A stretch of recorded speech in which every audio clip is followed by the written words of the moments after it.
¿Turbos? ¿Supercharger? ¿Cuál es la diferencia? Bienvenidos una vez más al canal y hoy lo que vamos a hablar es eso, algo que mucha gente ha preguntado, algo que para muchos puede ser también algo que ya conocen, que ya saben, pero que hay que tener siempre en cuenta que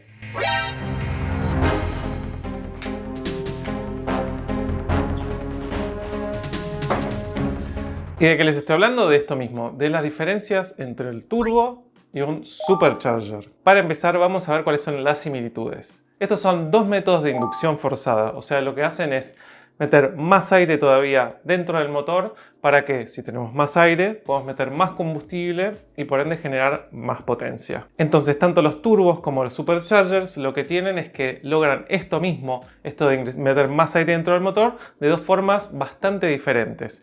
Por un lado tenemos lo que son los turbos. ¿El turbo cómo funciona? Básicamente, vamos a hacer un repaso básico y general, pero básicamente lo que hacen es, el turbo tiene una parte que es la de turbina, la de escape, y otro lado que es el compresor. ¿Y cómo funciona? Los gases de escape ingresan en la turbina, la hacen girar, y al girar la turbina, que está directamente conectada con el compresor, hacen girar al compresor. Este compresor básicamente lo que hace es eso mismo, comprimir el aire de la admisión de tal manera de tener una presión positiva y que ingrese más aire de lo que ingresaría un motor normal aspirado con lo que es la presión atmosférica normal.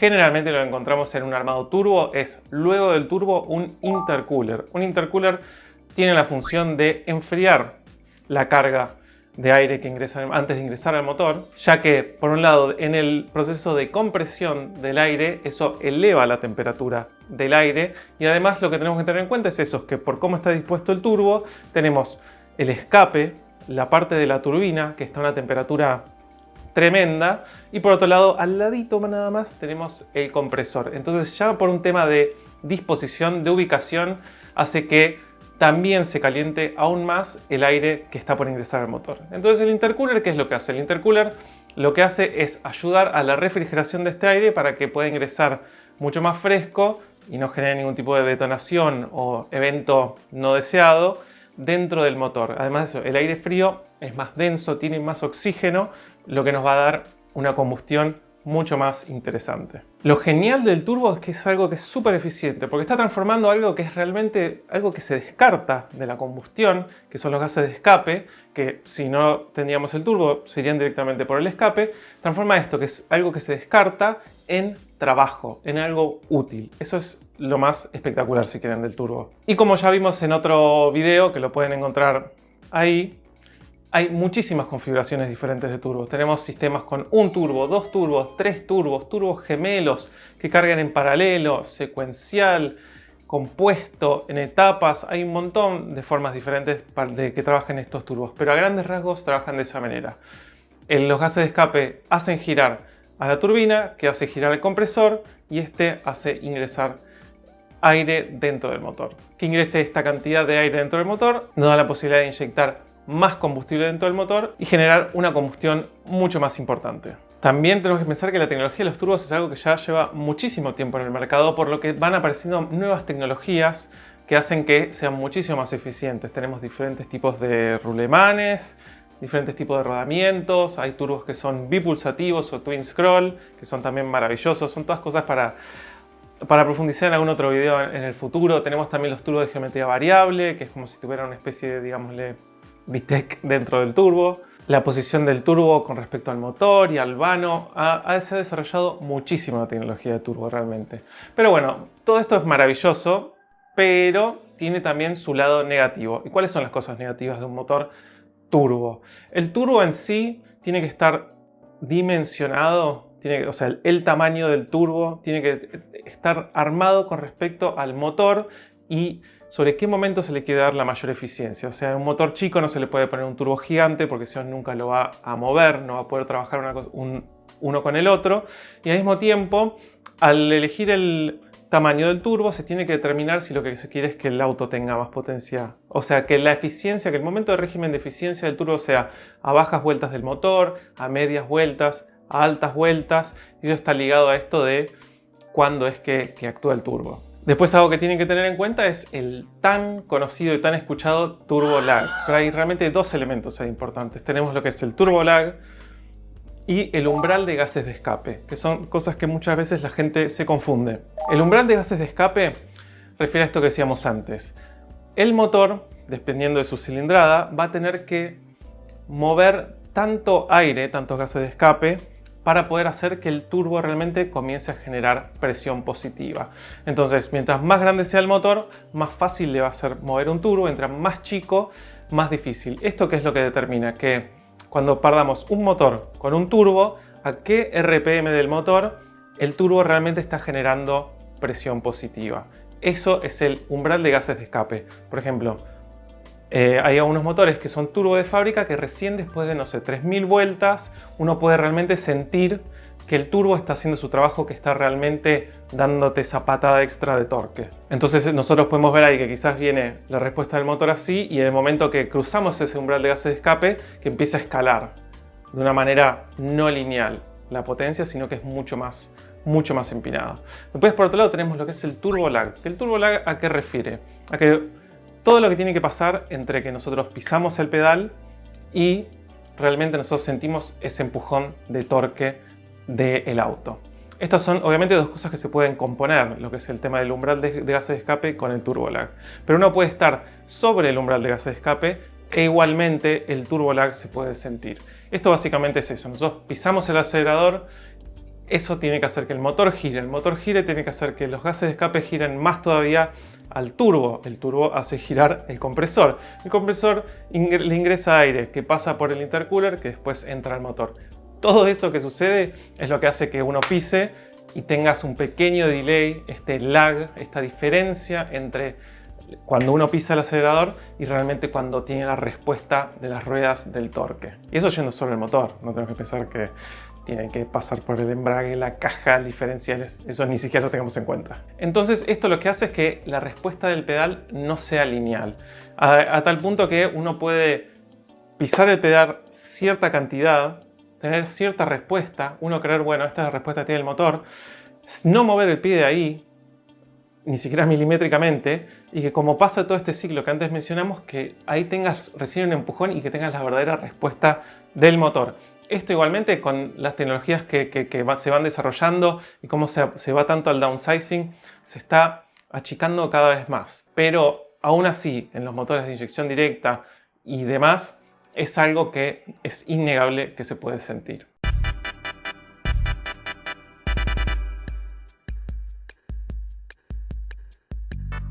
Y eso por el lado de los turbos. Ahora vamos a lo que es los superchargers, que básicamente, como decíamos antes, logran lo mismo, que ingrese más aire dentro del motor para poder inyectar más combustible y tener una combustión mucho más interesante. Entonces, para empezar, lo que tiene el supercharger es que no es como el turbo a nivel eficiencia. No estamos transformando básicamente basura como los gases de escape en trabajo, en algo útil. El supercharger gira, pero gira ¿por qué? Porque está conectado al motor como si fuera cualquier otro accesorio, como si fuera la bomba hidráulica, como si fuera un aire acondicionado, o sea, tiene su propia polea, está conectado ya sea por correa o por algún tipo de engranaje, entonces las rotaciones del motor son los que lo hacen girar, como dijimos antes, como cualquier otro accesorio. Esto tiene una parte muy positiva, pero también tiene una parte negativa. Lo negativo es esto, que es menos eficiente, o sea que el supercharger gasta HPs, gasta potencia para funcionar. Sin ir más lejos, si no me equivoco, el tan maravilloso y precioso Mercedes-McLaren SLR, que tiene un V8 de 5.4 litros y produce 626 caballos, tiene un supercharger, o como se le dice también a veces compresora.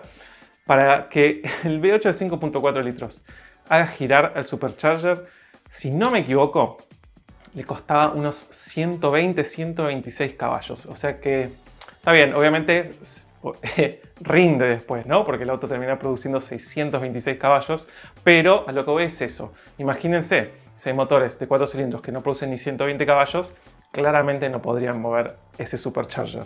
Pues algo que tiene interesante en los superchargers es que muchas veces, cuando se utilizan a baja presión, como deben haber visto en muchos motores V8, se utilizan sin intercooler. Se montan directamente sobre el centro de la B de un V8 y listo. Súper simple.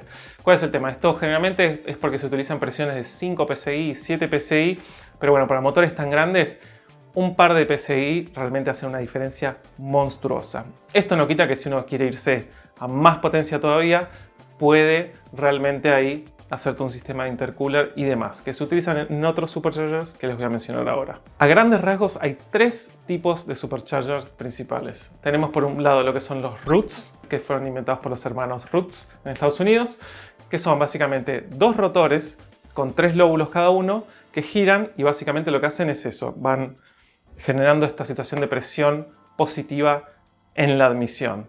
Después tenemos el supercharger que se les dice Lysholm, ¿sí? Es Lysholm porque lo inventó Alf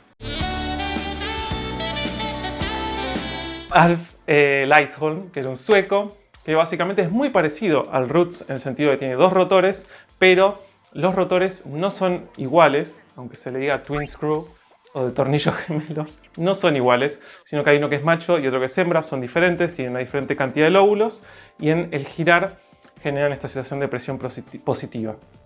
Hay muchas implementaciones de este tipo de supercharger, el Lysholm, como pueden haber leído por ahí los Whipple, son diferentes marcas realmente. Y lo que cambian es en algunos detalles de diseño, cuántos lóbulos tiene cada uno, pero bueno, son los Whipple, son los, creo que los Magnusson también, y los Kenny Bell, que yo le decía Ken Bell, pero después de estudiarlo me enteré que se llama Kenny Bell, como Nike, que no es Nike. Y por último, uno que está popularizado hace relativamente poco, porque esos son medio como vieja escuela, es el supercharger centrífugo, que son los que vemos mucho en los Civic Si, y ahora también se ven en algunos V8, pero es como muy de nueva escuela, digámosle. Que cuando uno los ve, parece realmente un compresor de un turbo, porque medio que son eso. En vez de ser el turbo que tiene la turbina y el compresor, es como si fuera solo el compresor y la parte de atrás es lo que está realmente contiene una polea y que lo hace girar el motor como si fuera otro accesorio. Después tiene todo un montón de engranajes y demás adentro que lo hacen que gire más rápido todavía que el motor, pero eso es un detalle aparte. Visualmente es muy parecido a un turbo y estos, a diferencia de los Roots y de los Twin Screw o los Lysholm, tienen una entrega de potencia bastante diferente.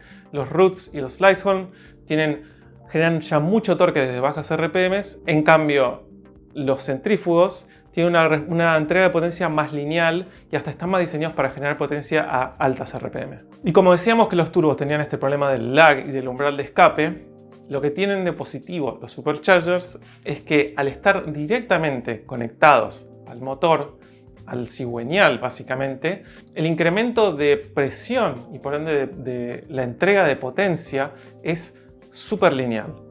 Vos pisas el acelerador, gira más el motor, gira más el supercharger y la entrega es lineal. No tenés ni turbo lag, ni umbral de escape, ni nada de eso de que preocuparte. Pisás y tienes una respuesta inmediata, directa. Puedes pegarle un par de veces al acelerador y te va a sacudir, cosa que en los motores turbo van a ver que no pasa básicamente. Uno le puede pegar al acelerador, lo puede toquetear así rápido. En cualquier aspirado o cualquier motor con supercharger es una respuesta inmediata. En el motor turbo, como tenés este momento de lag, no tenés una respuesta inmediata básicamente. Por lo que esa es una de las características por las que hay mucha gente que les encanta este método de inducción forzada. Pero bueno, cada uno elige el que más le gusta, hay muchas cosas a tener en cuenta, cómo está dispuesto el varomotor, el motor.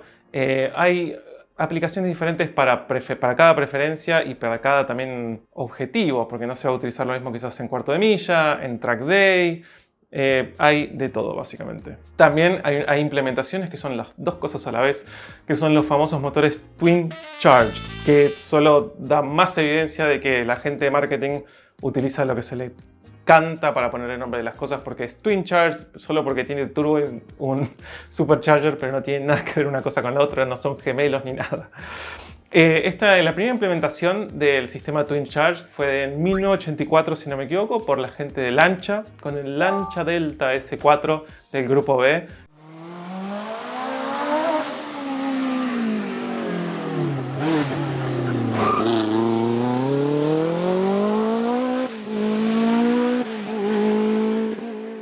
pueden ver también ahí un muy buen video que hizo Lucas Abrieta sobre el rally de Grupo B. Entonces con esto, ¿qué es lo que tenían? Tenían la potencia bajas RPM de un supercharger y la potencia altas RPM que te podía ofrecer un turbo. Básicamente se solapaba un régimen de trabajo con otro. Y esto también lo vimos en algunas implementaciones muchísimo más modernas, desde motores chicos y súper eficientes, como pueden ser unos motores de unos Volkswagen Golf, también si no me equivoco unos Sirocco también venían con este sistema Twin Charge, hasta también algunos autos, super autos como el holandés Zenvo ST1 que de más de 1100 caballos. Lo que tiene toda esta implementación Twin Charge es que es súper compleja, le agrega todo un nivel de complejidad que muchos lo consideran que es innecesario y que se pueden solucionar o llegar a esas mismas potencias de maneras más simples o más elegantes. Y bueno, lo interesante es, como habrán visto, que en estos últimos años, con toda esta política del downsizing, cada vez más los fabricantes están yendo a estos métodos de